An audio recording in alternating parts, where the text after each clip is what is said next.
Um salve aos estudiosos da lei. Vamos retomar aqui na lei de licitações, essa danadinha que insiste em tentar nos derrubar nas provas de concurso, lei 14.133, de abril de 2021.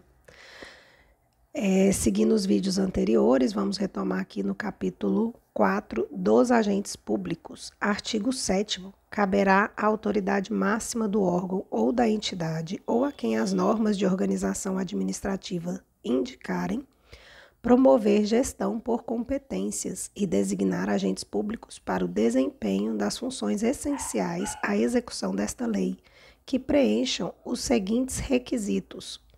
1. Sejam preferencialmente servidor efetivo ou empregado público nos quadros permanentes da administração pública. 2. Tenham atribuições relacionadas à licitações e contratos ou possuam formação compatível ou qualificação atestada por certificação profissional emitida por escola de governo, criada e mantida pelo poder público. E 3, não sejam cônjuge ou companheiro de licitantes ou contratados habituais da administração, nem tenham com eles vínculo de parentesco colateral ou por afinidade até o 3º grau ou de natureza técnica, comercial, econômica, financeira, trabalhista e civil. Parágrafo 1º. A autoridade referida no caput deste artigo deverá observar o princípio da segregação de funções, vedada a designação do mesmo agente público para atuação simultânea em funções mais suscetíveis a riscos, de modo a reduzir a possibilidade de ocultação de erros e de ocorrência de fraudes na respectiva contratação. Parágrafo 2º. O disposto no caput no parágrafo 1º deste artigo, inclusive os requisitos estabelecidos, também se aplica aos órgãos de assessoramento jurídico e de controle interno da administração. Artigo 8º. A licitação será conduzida por agente de contratação, pessoa designada pela autoridade competente, entre servidores efetivos ou empregados públicos nos quadros permanentes da administração pública, para tomar decisões, acompanhar o trâmite da licitação, dar impulso ao procedimento licitatório e executar quaisquer outras atividades necessárias ao bom andamento do certame até a homologação. Parágrafo 1º. O agente de contratação será auxiliado por equipe de apoio e responderá individualmente pelos atos que praticar, salvo quando induzido a erro pela atuação da equipe. Então, tem uma exceção aqui. Parágrafo 2º. Em licitação que envolva bens ou serviços especiais, desde que observados os requisitos estabelecidos no artigo 7º desta lei, que é o que a gente acabou de ler, né? Os requisitos aqui são: caberá à autoridade máxima do órgão da entidade ou a quem as normas de organização administrativa indicarem, promover gestão por competências e designar agentes públicos para o desempenho das funções essenciais à execução desta lei, preenchendo os seguintes requisitos. São os incisos 1, 2 e 3, que a gente acabou de ler ali no artigo 7º. O agente de contratação poderá ser substituído por comissão de contratação formada por, no mínimo, 3 membros que responderão solidariamente. Cuidado que eles gostam de trocar isso aqui para subsidiariamente. Então, a responsabilidade é solidária, tá? Por todos os atos praticados pela comissão, ressalvado o membro que expressar posição individual divergente, fundamentada e registrada em ata lavrada na reunião em que houver sido tomada a decisão. Parágrafo 3º. As regras relativas à atuação do agente de contratação e da equipe de apoio ao funcionamento da comissão de contratação e à atuação de fiscais e gestores de contrato de que trata esta lei serão estabelecidas em regulamento e deverá ser prevista a possibilidade de eles contarem com o apoio dos órgãos de assessoramento jurídico e de controle interno para desempenho das funções essenciais à execução do disposto nesta lei. Parágrafo 4º.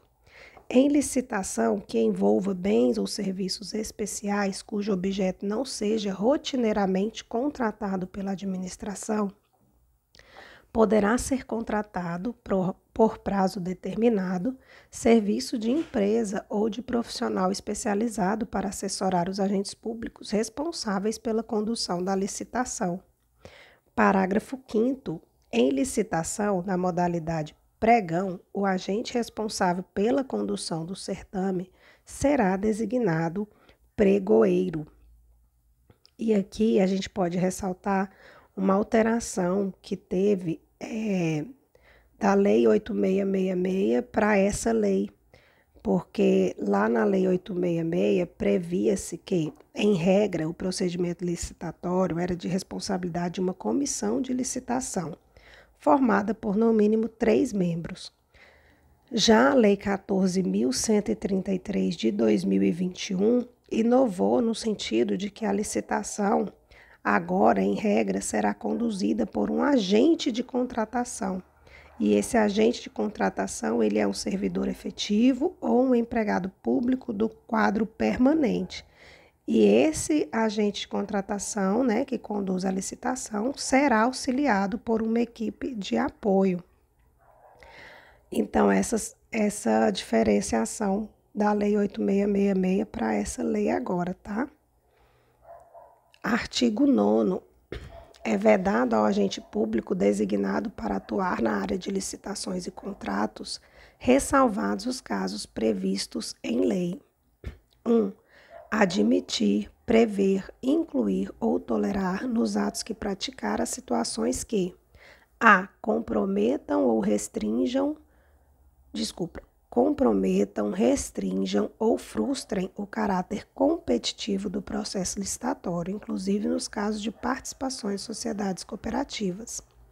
B. É vedado ao agente público designado para atuar na área de licitações e contratos, ressalvados os casos previstos em lei, admitir, prever, incluir ou tolerar nos atos que praticar situações que estabeleçam preferências ou distinções em razão da naturalidade, da sede ou do domicílio dos licitantes.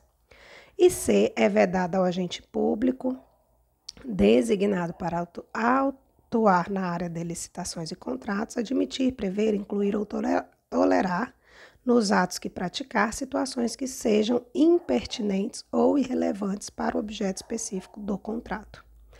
2. Ainda é vedado ao agente de contratação, né? O agente designado para conduzir a licitação, estabelecer tratamento diferenciado de natureza comercial, legal, trabalhista, previdenciária ou qualquer outra entre empresas brasileiras e estrangeiras, inclusive no que se refere à moeda, modalidade e local de pagamento, mesmo quando envolvido financiamento de agência internacional.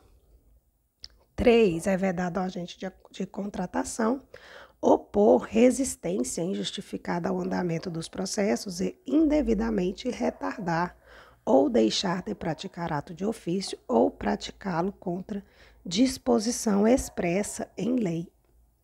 Parágrafo 1º.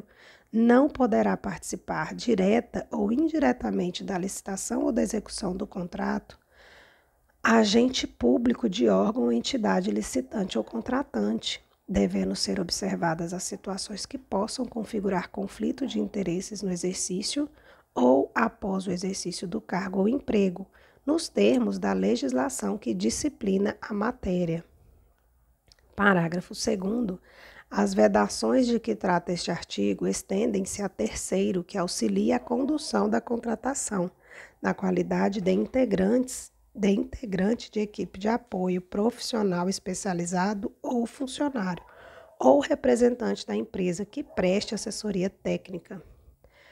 Artigo 10. Se as autoridades competentes e os servidores públicos que tiverem participado dos procedimentos relacionados às licitações e aos contratos de que trata esta lei precisarem defender-se na esfera administrativa, controladora ou judicial, em razão do ato praticado com estrita observância de orientação constante, em parecer jurídico elaborado na forma do primeiro do artigo 53 desta lei, que prevê, vamos lá, no artigo 1º o parágrafo 1º do artigo 53, fala que na elaboração do parecer jurídico, o órgão de assessoramento jurídico da administração deverá apreciar o processo licitatório conforme critérios objetivos prévios de atribuição de prioridade, redigir sua manifestação em linguagem simples e compreensível, de forma clara e objetiva, com apreciação de todos os elementos indispensáveis à contratação e com exposição dos pressupostos de fato e de direito levados em consideração na análise jurídica. Então, se o ato praticado com observância na orientação constante em parecer jurídico, feito conforme o que está previsto aqui no que a gente acabou de ler no parágrafo 1º do 53, a advocacia pública promoverá, a critério do agente público, sua representação judicial ou extrajudicial. Parágrafo 1º, não se aplica o disposto no caput deste artigo quando 1. Vetado, 2. Provas da prática dos atos ilícitos dolosos constarem nos autos do processo administrativo ou judicial. Parágrafo 2º, aplica-se o disposto no caput deste artigo, inclusive na hipótese de o agente público não mais ocupar o cargo, emprego ou função em que foi praticado o ato questionado. Então, vamos finalizar aqui esse vídeo, já a gente retoma no título 2.